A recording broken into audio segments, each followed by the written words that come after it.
Hello दोस्तों, आप सभी का स्वागत है समसमाई घटना चक्र के इस ऑनलाइन प्लेटफॉर्म पर। मैं मोहित आप सभी का स्वागत करता हूं। जैसा कि आप सब जानते हैं, भी थोड़ी देर पहले हमारी लाइव क्लास खत्म हुई है, जिसमें हम लोगों ने मई महीने के 50 एमसीक्यू क्वेश्चन डिस्कस किए और अच्छे से चर्चा की। आप लोगों की बातें भी सुनी, कुछ आपके सवाल थे उनका जवाब भी दिया। और आइए अपने इस वीडियो में हम लोग करंट अफेयर की बात करेंगे। यहाँ पर देखा जाए, हम लोग जून 2025 3 जून 2025 के करंट अफेयर पर चर्चा करेंगे। और जून महीने का जो पैकेज है, वो पैकेज ठीक है वेबसाइट पर लग चुका है। आप जाके वहां पर परचेज कर सकते हैं अपना, और जिन लोगों ने पहले ज्वाइन कर रखा है वो अपना अपडेट कर ले। अपडेट करने के बाद आप व्हाट्सएप कम्युनिटी पे हमारे जुड़े रहिए, और वहां पर आपको जो पीडीएफ है, क्लास पीडीएफ वगैरह होती है, क्लास पीडीएफ, फिर उसके बाद में जो पीपीटी होती है, महीने के एंड में आपको कंप्लीट पीडीएफ प्रोवाइड की जाती है। जैसा कि आप सब जानते हैं, मई महीने का कंप्लीट पीडीएफ मैंने आपको अभी क्लास में ही बताया, और फिर से बता रहा हूँ कि मई महीने का कंप्लीट पीडीएफ आपको कल प्रोवाइड हो जाएगा, ग्रुप में आपके व्हाट्सएप कम्युनिटी में प्रोवाइड हो जाएगा, और क्वेश्चन भी कल शाम को आपको वहां पर मिल जाएंगे। ठीक है। लास्ट जब आपने अप्रैल में देखा था, तो अप्रैल में भी ऐसा ही हुआ था।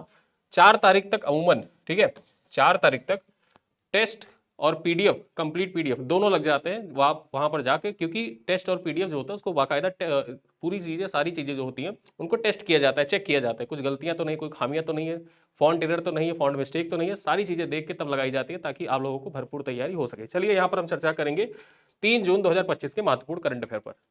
देखा जाए सबसे पहले विश्व साइकिल दिवस, ठीक है, विश्व साइकिल दिवस कब मनाया जाता है? 3 जून के दिन विश्व साइकिल दिवस मनाया जाता है। आपके परीक्षा के लिए इंपॉर्टेंट है यहाँ पर वर्ल्ड बाईसाइकिल डे। ठीक है, हर साल 3 जून को विश्व साइकिल दिवस मनाया जाता है। संयुक्त राष्ट्र ने वर्ष 2018 में, कब? 2018 में 3 जून को इस दिवस को मनाए जाने की मान्यता दी थी। ठीक है, जिसके पीछे विचार यह था कि साइकिल एक सस्ता, टिकाऊ एवं सुलभ और पर्यावरण अनुकूल परिवहन साधन है, जो स्वास्थ्य और सामाजिक समावेशन को बढ़ावा देता है। ठीक है, तो यहां पर देखा जाए, जो विश्व साइकिल दिवस है, इसकी बनाए जाने की शुरुआत कब से हुई? अगर जो आपसे दो कथन में पूछ ले तो आप याद रखिएगा कि 2018 से इसकी शुरुआत हुई थी, और यूएनजीए के द्वारा इसको मान्यता प्रदान की गई थी। और यहां पर देखा जाए, हर साल कब मनाया जाता है? 3 जून का जो दिवस होता है उसको विश्व साइकिल दिवस के रूप में सेलिब्रेट करते हैं। ठीक है, चलिए आगे बात करें। आईपीएल में 300 छक्के लगाने वाले पहले भारतीय बल्लेबाज कौन बन गए हैं? आईपीएल में 300 छक्के लगाने वाले, मैंने आपको इससे पहले बताया था कि आईपीएल में 1000 चौके छक्के लगाने वाले पहले खिलाड़ी कौन? विराट कोहली थे। उनमें देखा जाए तो विराट कोहली में जो चौके छक्के लगाए थे, तो दोनों को कंपाइल करके, ठीक है, दोनों को जोड़ के बताया गया था कि 1000 चौके छक्के लगाने वाले पहले भारतीय खिलाड़ी कौन? विराट कोहली थे। और यहां सिर्फ अगर जो हम छक्के की बात कर ले, तो आईपीएल में 300 छक्के लगाने वाले पहले भारतीय खिलाड़ी कौन है? रोहित शर्मा है। यहां पर देखा जाए, हाल ही में Rohit Sharma IPL, Indian Premier League में 300 छक्के लगाने वाले पहले भारतीय बल्लेबाज बन गए हैं।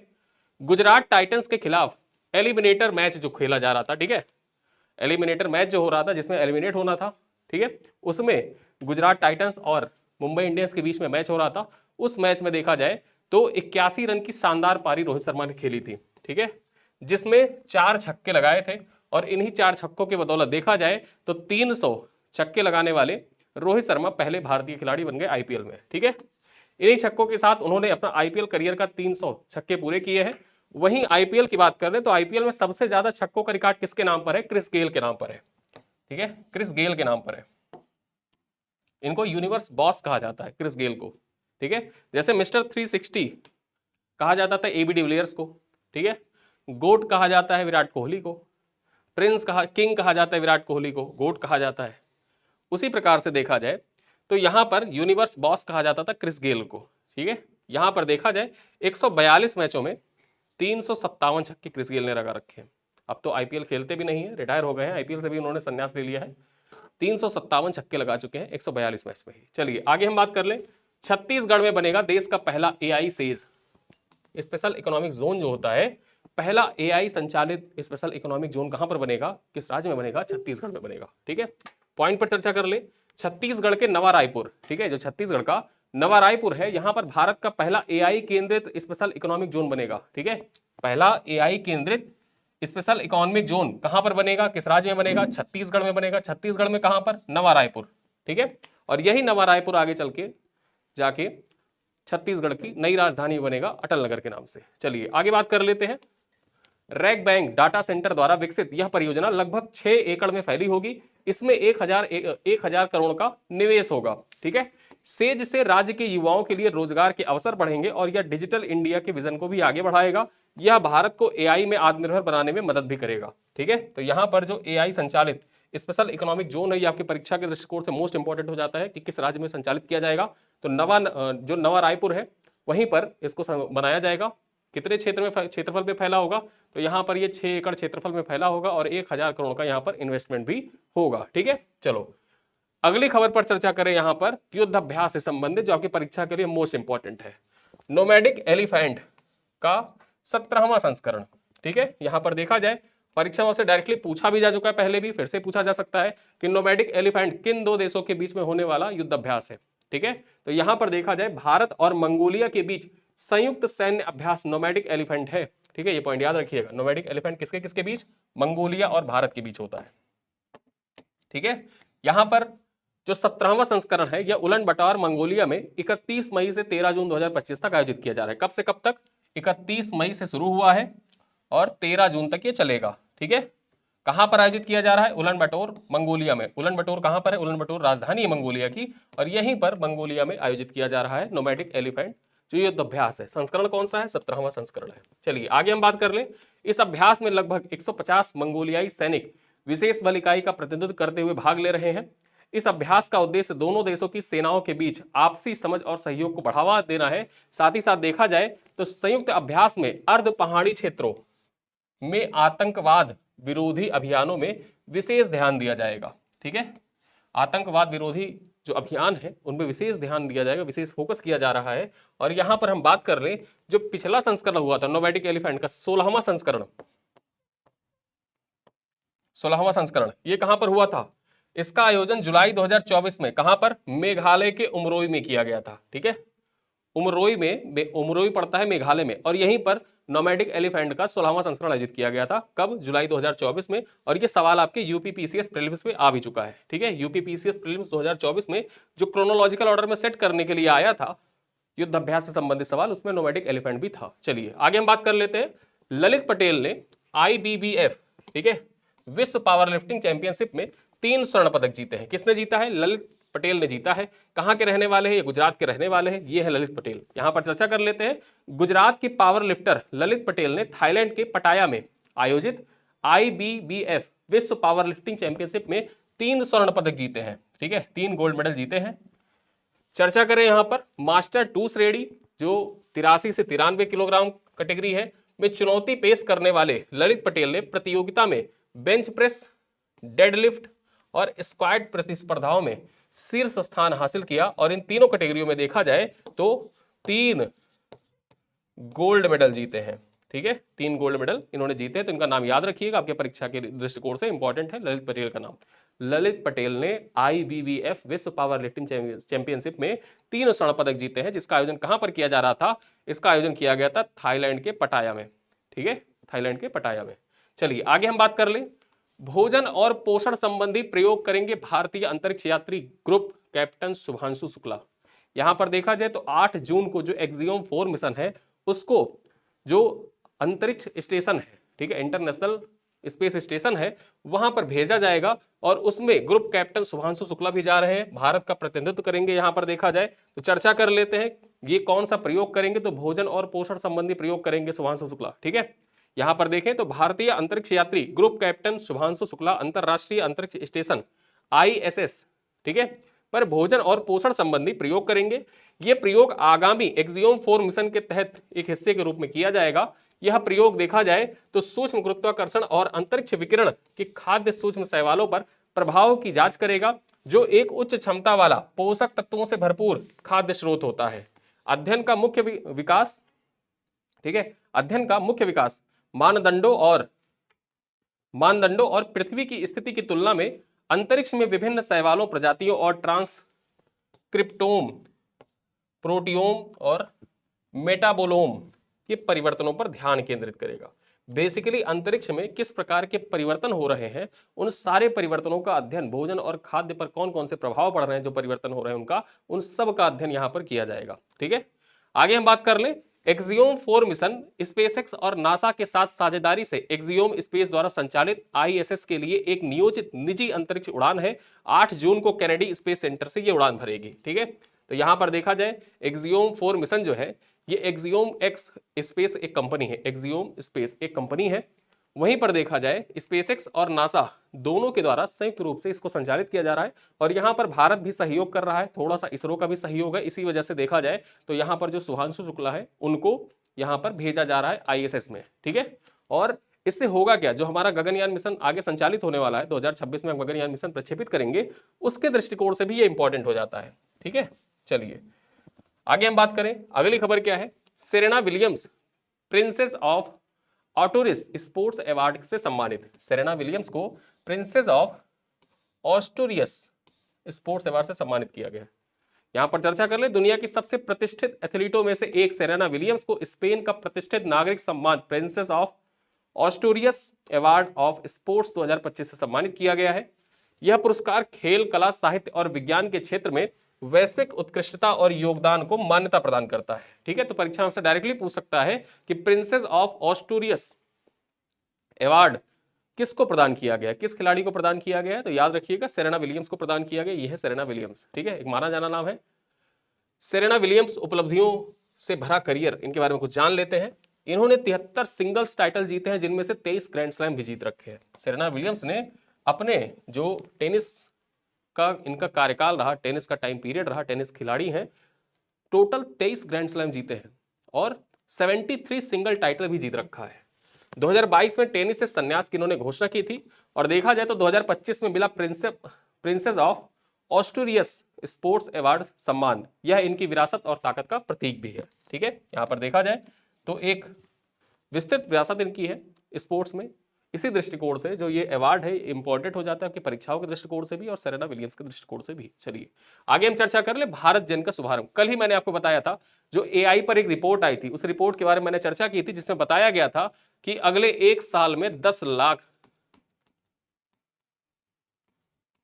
जो AI जॉब्स हैं, AI जॉब्स, सब लोग कहते हैं कि AI नौकरियां खा जाएगा, ठीक है। AI नौकरियां उनकी खा जाएगा जो AI से दूर भाग रहे हैं।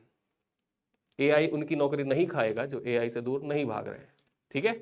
जो प्रयोग करना जानते हैं, आप स्टूडेंट्स हैं, मैं आपको भी बताता हूं कि आप जब आपको लगे खाली टाइम मिले तो आप स्क्रीन को स्क्रॉल मत किया करिए, कुछ सीखने का प्रयास करिए। AI टूल्स हैं, बहुत से AI टूल्स हैं, जैसे मैं आपको बताता हूं,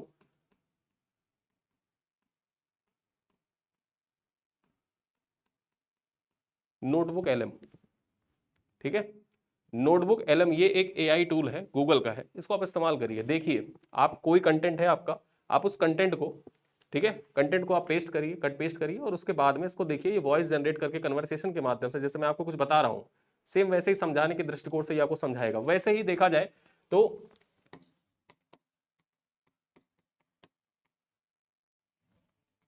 एक है बुलबुल V2, सर्वम AI के द्वारा विकसित किया गया बुलबुल V2, ये टेक्स्ट टू स्पीच मॉडल है। उसी तरीके से देखा जाए भारत जेन को भी इस्तेमाल करिए। कल इसका शुभारंभ हुआ है, कल ही इसका शुभारंभ हुआ है और इसको आप इस्तेमाल कर सकते हैं भारत जेन को। ये भी टेक्स्ट टू स्पीच मॉडल है। आप कोई भी चीज, आपके पास कंटेंट है, आप टेक्स्ट डालिए, ये एज अ स्पीच आपको, जो भारतीय भाषाएं हैं, आप भारतीय भाषाएं जो है क्षेत्रीय भाषाओं में भी आपको कन्वर्ट करके जो वॉइस जनरेट करके देगा, ठीक है। तो ऐसी चीजें देखा जाए तो आपको सीखना चाहिए। जो कुछ भी होता है ना, सिर्फ किताबी ज्ञान पर ही नहीं रह जाने चाहिए, कुछ प्रैक्टिकल ज्ञान भी आपको होना चाहिए। तो AI भविष्य में आपकी नौकरियां नहीं खाएगा अगर आप AI का प्रयोग जानते हैं तो, ठीक है। चलिए चर्चा कर लेते हैं यहाँ पर। तो केंद्रीय मंत्री जितेंद्र सिंह ने 2 जून को नई दिल्ली में भारतीय भाषाओं के लिए स्वदेशी रूप से विकसित सरकारी वित्त पोषित AI आधारित multi modal large language model Bharat जन का शुभारंभ किया है। किसका शुभारंभ किया है? भारत जन का शुभारंभ किया है। आगे हम बात कर ले, भारत जन जो है, इसका उद्देश्य भारत की भाषाई और संस्कृति में AI विकास क्रांति लाना है। यह अग्रणी शैक्षणिक संस्थाओं, विशेषज्ञों और इनोवेटर्स को एक साथ लेकर आता है। यहां पर चर्चा कर ले, यह प्लेटफॉर्म टेक्स्ट, स्पीच और इमेज मॉडलिटी को एकीकृत करता है। मतलब यहां पर आप टेक्स्ट जनरेट कर सकते हैं, स्पीच जनरेट कर सकते हैं, और जैसे चैट GPT से आप इमेज जनरेट कर लेते थे, convert this image in Ghibli image, आप सर्च किए होंगे, खूब प्रॉम्प्ट आपने दिया होगा, तो वैसे ही यहाँ पर जो भारत जन है, यहाँ पर भी आप इमेज मॉडलिटी जो है इसको एकीकृत कर सकते हैं, ठीक है। यहाँ पर 22 भारतीय भाषाओं में सहज AI समाधान भी ये प्रदान करता है, ठीक है। जो 22 भाषाएं हैं, उन 22 भाषाओं में सहज AI समाधान प्रदान करता है ये भारत जन। आगे चर्चा कर ले। यह पहल स्वास्थ्य सेवा, शिक्षा, कृषि और शासन जैसे महत्वपूर्ण क्षेत्रों को सशक्त बनाएगी। ठीक है, यहां पर देखा जाए तो ये जो भारत जन है, ये स्वास्थ्य सेवाएं जो है, शिक्षा है, कृषि है। अब अगर समझ लीजिए कि कोई तमिल व्यक्ति है, उसको हिंदी सीखना है, तो ये उसकी मदद कर सकता है। कोई हिंदी है, जैसे काशी तमिल संगम होता है, ठीक है, अब हिंदी भाषी क्षेत्र का है, उसको तमिल से अपना वो करना है, कोऑर्डिनेट करना है, कैसे करना है, तो उसमें ये मदद कर सकता है। स्वास्थ्य सेवाओं में ये मदद कर सकता है। ठीक है, आप हिंदी भाषी क्षेत्र के, इंग्लिश आपको नहीं आती है, भारत जन है आपकी मदद कर सकता है। आप हिंदी में, आप अगर जो कोई कंटेंट है आपने हिंदी में डाला, उसको कन्वर्ट कर दिया इंग्लिश में, इंग्लिश में कंटेंट आया, आपने उसको हिंदी में कन्वर्ट कर दिया, सहज रूप से आप समझ सकते हैं, चीजों को आसानी से समझ सकते हैं। ठीक है, चलिए आगे बात करें। अगली खबर क्या है? 20,000 सूर्य नमस्कार का विश्व रिकॉर्ड। यहां पर देखा जाए 20,000 सूर्य नमस्कार का विश्व रिकॉर्ड यहां पर बना है। हिसार जिले के फरीदपुर गांव के निवासी संदीप आर्या ने गुजरात के मोढेरा में लगातार 20,000 बार सूर्य नमस्कार का विश्व रिकॉर्ड बना दिया। ये है संदीप आर्या, कहां के रहने वाले हैं?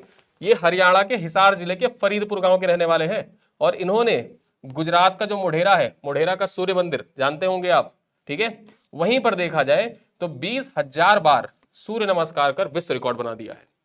आगे चर्चा कर ले। उनका नाम अमेरिका बुक और लंदन बुक ऑफ रिकॉर्ड में दर्ज हो चुका है।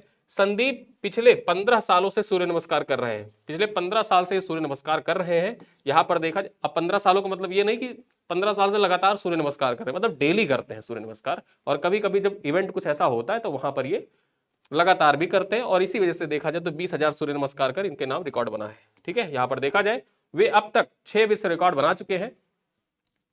उन्हें हरियाणा के राज्यपाल बंडारू दत्तात्रेय द्वारा सम्मानित किया जा चुका है। उन्होंने बताया कि उनका पहला विश्व रिकॉर्ड जो है वो लगातार 5,000 बार सूर्य नमस्कार करने का था। यानी कि पहली बार जो रिकॉर्ड बना था वो 5,000 बार लगातार सूर्य नमस्कार करने का रिकॉर्ड बना था, और अब इन्होंने 20,000 बार लगातार सूर्य नमस्कार का रिकॉर्ड बना दिया, विश्व रिकॉर्ड बन गया है। चलिए आगे हम बात कर ले। करोल नवरोकी ने पोलैंड के राष्ट्रपति चुनाव में जीत हासिल की। ठीक है, तो यहां पर देखा जाए, आपसे परीक्षा में पूछा जा सकता है कि पोलैंड के राष्ट्रपति कौन बने हैं? पोलैंड के राष्ट्रपति बने हैं करोल नवरोकी। ठीक है, करोल नवरोकी पोलैंड के राष्ट्रपति बने हैं। खास बात क्या है? खास देखिए यहां पर क्या है कि पोलैंड में विपक्षी लॉ एंड जस्टिस पार्टी द्वारा समर्थित एक स्वतंत्र उम्मीदवार, ये इंडिपेंडेंट कैंडिडेट थे करोल नवरोकी। ठीक है, ना ये विपक्षी पार्टी के थे, ना ये पक्ष वाले पार्टी के थे, इंडिपेंडेंट कैंडिडेट थे, और इनको विपक्षी ने सपोर्ट किया और ये चुनाव जीत गए। ठीक है, तो यहां पर ये पोलैंड के राष्ट्रपति पद पर हुए दूसरे दौर के चुनाव में जीत दर्ज की है। नवरोकी को लगभग 51% वोट मिले। उन्होंने सत्तारूढ़ सिविक गठबंधन के उम्मीदवार और वार्सो के मेयर राफेल जो थे, ठीक है, राफेल ट्रजाकोवस्की को हराया है। उन्हें 49% वोट मिले थे। ठीक है, तो यहां पर ये याद रखिएगा कि पोलैंड के नए राष्ट्रपति कौन चुने गए हैं? करोल नवरोकी चुने गए हैं। ठीक है, चलिए आगे बात करते हैं, और आज का अंतिम खबर पे हम चर्चा करते हैं। भारत के शहरी परिवर्तन के लिए $10 बिलियन की योजना की घोषणा। ये किसने की है? यहां पर देखा जाए तो शहरी बुनियादी ढांचे के विकास के लिए भारत को $10 अरब देगा एडीबी। ये दैनिक जागरण की खबर है, और खबर पे चर्चा करते हैं। एशियाई विकास बैंक ने भारत में शहरी विकास को बढ़ावा देने के लिए $10 बिलियन की प्रतिबद्धता की घोषणा की है। एडीबी के अध्यक्ष मसातो कांडा ने 31 मई 2025 को नई दिल्ली में प्रधानमंत्री नरेंद्र मोदी से मुलाकात के बाद यह घोषणा की। यहां पर देखा जाए एडीबी के अध्यक्ष मसातो कांडा ने 31 मई 2025 को नई दिल्ली में पीएम मोदी से मुलाकात की। ठीक है, आगे देखा जाए अगले 5 वर्षों में शहरी चुनौती निधि के माध्यम से $10 बिलियन प्रदान किए जाएंगे भारत को। ठीक है, यहां पर जो शहरी चुनौती निधि है उसके माध्यम से अगले 5 सालों में $10 बिलियन अमेरिकी डॉलर भारत को प्रदान किए जाएंगे। और इस राशि का उपयोग कहां पर किया जाएगा? तो इस राशि का उपयोग शहरों में मेट्रो विस्तार, शहरी क्षेत्रों में नए क्षेत्रीय रैपिड ट्रांजिट सिस्टम कॉरिडोर का विकास, ठीक है, रीजनल जो ट्रांजिट कॉरिडोर सिस्टम होता है उसका विकास किया जाएगा, ट्रेन से ही संबंधित होता है। वहीं पर शहरी बुनियादी ढांचे सेवाओं के लिए इसका उपयोग किया जाएगा। ठीक है, और यहां पर ये पॉइंट याद रखिए कि एडीबी का मुख्यालय कहां पर है? मसातो कांडा के बारे में तो आपने जान लिया कि एडीबी के अध्यक्ष कौन? मसातो कांडा। ये भारत आए हुए थे, 31 मई को पीएम मोदी से मुलाकात की, और उसके बाद यहां पर देखा जाए तो मुख्यालय कहां पर है एडीबी का? एडीबी का मुख्यालय है माडलुयोंग सिटी, मेट्रो मनीला, फिलीपींस। ठीक है, यहां पर मनीला फिलीपींस में मुख्यालय है एडीबी का। तो इतने पॉइंट आपके परीक्षा के दृष्टिकोण से जो इंपॉर्टेंट थे, टू द पॉइंट हमने बातें की। हमारी ज्यादा बातें इधर उधर की होती नहीं है। करंट अफेयर के जो महत्वपूर्ण पॉइंट्स होते हैं उन पे हम लोग सीधे चर्चा करते हैं, और किसी स्लाइड पर आधारित कुछ प्रश्न है आपके लिए, उन प्रश्नों के उत्तर आप कमेंट बॉक्स में दीजिएगा। देखिए पहला प्रश्न क्या है कि आईपीएल में 300 छक्के लगाने वाले पहले भारतीय बल्लेबाज कौन बने हैं? विराट कोहली, रोहित शर्मा, MS धोनी या सूर्य कुमार यादव? यहां पर ये सवाल आपसे परीक्षा में डायरेक्टली पूछ सकता है, क्योंकि विराट कोहली जो है इनका नाम भी है, रोहित शर्मा है इनका नाम भी है। ठीक है, चलिए क्वेश्चन नंबर 2 है, भारत में पहला AI केंद्रित सेज किस राज्य में विकसित किया जा रहा है? ये क्वेश्चन आपके परीक्षा के दृष्टिकोण से मोस्ट इंपॉर्टेंट है। ठीक है, मोस्ट इंपॉर्टेंट सवाल है, आपसे परीक्षा में पूछ सकता है। महाराष्ट्र, कर्नाटक, छत्तीसगढ़ या तमिलनाडु? क्वेश्चन नंबर 3 है, नीचे दिए गए मैचिंग को सही पहचानिए। कौन सा मैचिंग सही है? यहां पर दे रखा है नोमैडिक एलिफेंट। ठीक है, नोमैडिक एलिफेंट। अब आपको बताना है कौन सा मैच सही है। Bharat Mongolia, Bharat France, Bharat Japan, Bharat Singapore? कौन सा ऑप्शन सही है कमेंट में बताइए। चौथा सवाल है, निम्नलिखित में से किस खिलाड़ी ने हाल ही में IBBF विश्व पावर लिफ्टिंग चैंपियनशिप में 3 स्वर्ण पदक जीते हैं? रवि कुमार, ललित पटेल, संदीप आर्या या शुभांशु शुक्ला? और अंतिम सवाल है, किस खिलाड़ी को 2025 में Princess of Asturias sports award से सम्मानित किया गया? Serena Williams, Naomi Osaka, Coco Gauff या साइमन हॉलेप? ठीक है, तो यहां पर ये 5 सवाल मैंने आज टोटल आपके लिए रखे, और आज 50 सवाल तो मैं आपसे पहले ही पूछ चुका हूं। तो इन सारे प्रश्नों का उत्तर आप कमेंट बॉक्स में दीजिएगा, और जिन लोगों ने लाइव क्लास नहीं अटेंड किए, बाद में अटेंड किया, तो वो अभी भी जाके अटेंड कर सकते हैं। वहां पर महत्वपूर्ण मई महीने के जो इंपॉर्टेंट करंट अफेयर के क्वेश्चन थे, उन पे पार्ट 1 पे हमने चर्चा की है, उसको आप जाइए आराम से देखिए, और उसके बाद इस वीडियो का भी आनंद उठाइए। जून महीने के करंट अफेयर आपके परीक्षा के दृष्टिकोण से इंपॉर्टेंट है ही। जिन लोगों ने पैकेज को नहीं अभी परचेज किया है या पैकेज परचेज करना चाहते हैं, वो आप हमारी वेबसाइट पर जाकर उस पैकेज को परचेज कर सकते हैं। वहां से आप आसानी से सारी चीजें आप इनरोल हो जाएंगे, और उसके बाद व्हाट्सएप कम्युनिटी में जुड़ जाएंगे, जहां से आपको टेस्ट लगाना है। आप डेली टेस्ट लगाइए, महीने के एंड में फुल टेस्ट लगाइए, PDF आपको प्रोवाइड की जाएगी, PPT आपको प्रोवाइड की जाएगी, और फिर उसके बाद जो रिवीजन सीरीज चल रही है, उस रिवीजन सीरीज के अंतर्गत भी जो करंट अफेयर रिवीजन सीरीज के वीडियो होंगे, उसका PPT भी आपको प्रोवाइड करते रहेंगे। ठीक है, चलिए इसी के साथ मैं अपनी वाणी को यहीं पर विराम देता हूं। मिलते हैं कल की क्लास में, तब तक के लिए बहुत बहुत धन्यवाद।